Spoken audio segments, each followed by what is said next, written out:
আসসালামু আলাইকুম প্রিয় ভাই বোনেরা।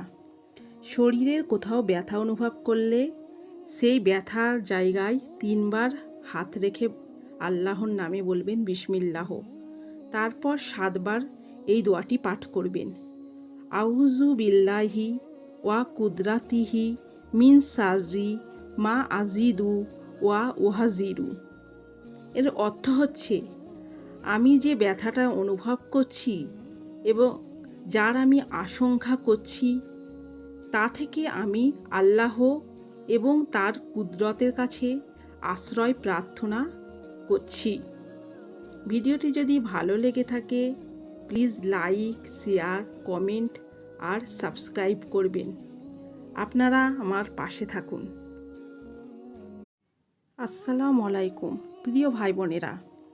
শরীরের কোথাও ব্যথা অনুভব করলে সেই